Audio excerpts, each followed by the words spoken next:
ಗುಂಡಿ ಮುಚ್ಚೋದಕ್ಕೆ ತಾವು ಆದೇಶ ಕೊಟ್ಟಿರಿ. 20 ಡೆಡ್ಲೈನ್ ನೆನ್ನೆ ಮುಗ್ದಿದೆ, ಆದ್ರೂ ಕೂಡ ಬೆಂಗಳೂರಿನ ಬಹುತೇಕ ಕಡೆ ಗುಂಡಿ ಮುಚ್ಚಿಲ್ಲ. ನೋಡಿಯಪ್ಪ, ಅವರ ಡ್ಯೂಟಿ ನನ್ನ 40 ವರ್ಷದ ರಾಜಕಾರಣದ ಅನುಭವದಲ್ಲಿ ಕಾರ್ಪೊರೇಷನ್ ಅಧಿಕಾರಿಗಳು ನಾನೇನು ಆದೇಶ ಕೊಟ್ಟರೋ ಅವರು ಕೆಲಸನ ಹಗಲು ರಾತ್ರಿ ಮಾಡ್ತಾ ಇದ್ದಾರೆ. ಪ್ರತಿ ಗುಂಡಿದು ಲೆಕ್ಕ ನನ್ನದಿದೆ, ನನ್ನ ಫೋನಲ್ಲೇ ಇದೆ. ಎಲ್ಲ ಆಫೀಸರ್ಸು ಹಗಲು ರಾತ್ರಿ ನೀವೇ ಸ್ಪಾಟಲ್ಲಿ ನಿಂತ್ಕೊಂಡು ಮಾಡಬೇಕು ಅಂತ ಹೇಳಿದ್ದೇನೆ.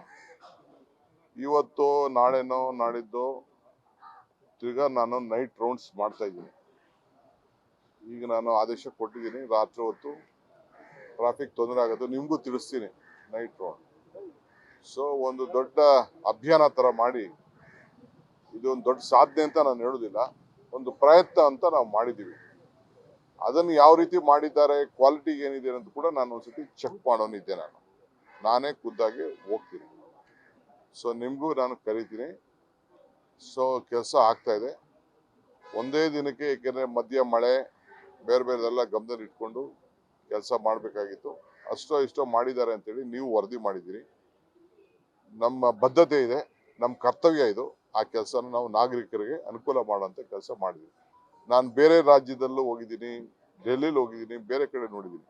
ನಾನು ಆ ವಿಡಿಯೋಗಳೆಲ್ಲ ಹಾಕ್ಬಿಟ್ರೆ ಅವಮಾನ ಆಯ್ತದೆ ಬೇರೆ ರಾಜ್ಯಗಳಿಗೆ, ಬೇರೆ ಜಿಲ್ಲೆಗಳಿಗೆ. ಸೊ ಅದಕ್ಕಿಂತ ನಮ್ಮವರು ಸ್ವಲ್ಪ ಚೆನ್ನಾಗಿ ಪರಿವರ್ತನೆ ಮಾಡಬೇಕು ಅಂತ ಪ್ರಯತ್ನ ಮಾಡಿದ್ದೀನಿ, ಯಶಸ್ಸು ಆಗ್ತಾ ಇದ್ದೀವಿ.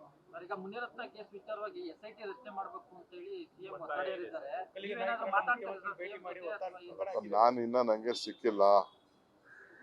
ನನಗೆ ಅಶೋಕ್ ಪಾಪ ಅವ್ರಿಗೂ ನಡೆದಂತ ಒಂದು ಷಡ್ಯಂತ್ರದ ಬಗ್ಗೆ ನೋಡಿ ನನಗೆ ದಿಗ್ಭ್ರಮೆ ಆಗಿದೆ. ವಿರೋಧ ಪಾರ್ಟಿಯವ್ರನ್ನೆಲ್ಲ ಕೇಳಿದ್ದೀನಿ ನಾನು. ಎಲ್ಲೂ ಕೂಡ ಇಡೀ ದೇಶದಲ್ಲೆಲ್ಲ ಪ್ರಪಂಚದಲ್ಲ ಈ ರೀತಿ ಸಂಚು ನಾವು ಯಾವತ್ತೂ ಎಲ್ಲೂ ಕೇಳಿಲ್ಲ. ಅಶೋಕ್ ಅವ್ರು ಮಾತಾಡೋದು ಮಾತು, ಪ್ರಾರಂಭ ಮಾತಾಡೋದು ಮಾತು ನಾನು ನೋಡಿದ್ದೀನಿ, ಎರಡನೇ ಮಾತಿನ ನಾನು ನೋಡಿಲ್ಲ. ಫಸ್ಟು ಅಶೋಕ್ ಅಣ್ಣ, CT ರವಿ ಅಣ್ಣ, ವಿಜೇಂದ್ರ ಅಣ್ಣ ಅವರೆಲ್ಲ ಕೂಡ ಇದ್ರ ಬಗ್ಗೆ ಅವರ ಅಭಿಪ್ರಾಯಗಳು ಏನಿದೆ, ಸತ್ಯಾಂಶ ಏನಿದೆ ಅದನ್ನು ಅವರು ಕೂಡ ಪರಿಶೀಲನೆ ಮಾಡಿಕೊಂಡು ತಿಳಿಸ್ಲಿ. ಅವರು ಇದಕ್ಕೆ ಉತ್ತರ ಕೊಡಬೇಕು. ಕುಮಾರಸ್ವಾಮಿ ಅವರು, ಕುಮಾರಣ್ಣವರು ಅವರೆಲ್ಲ ತಿಳಿಸ್ಬೇಕು. ಇದಕ್ಕೆ ಡಾಕ್ಟರ್ ಮಂಜುನಾಥ್ ಆರೋಗ್ಯ ಅಧಿಕಾರಿಗಳಿದ್ದಾರೆ, ಅವರು ತಿಳಿಸ್ಬೇಕು. ನಾವೇನು ತಿಳಿಸಲಿದೆ ಇದನ್ನ. ಸದ್ಯ ನಮ್ಮವರು ಎಲ್ಲ ಸದ್ಯ ಯಾರಾದ್ರು ಏನೇನಾಗಿದೆಯೋ ನನಗೆ ಗೊತ್ತಿಲ್ಲ. ಅದು ಸ್ವಲ್ಪ ನೋಡ್ಬಿಟ್ಟು ನನಗಿನ್ನ ಜಡ್ಲ ಹಾಕಿದೆ.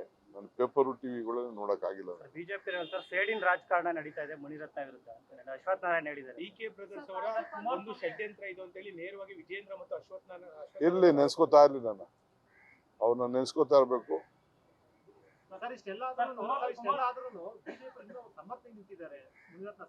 ಮಾಡ್ಲಿ, ಅದು ಅವ್ರು ಸಮರ್ಥನೆ ನಿಂತಿರೋದೇ ಅದು ಈ ರಾಜ್ಯದ ಜನತೆಗೆ ಅರ್ಥ ಆಗ್ಬೇಕಾದಂತ ವಿಚಾರ.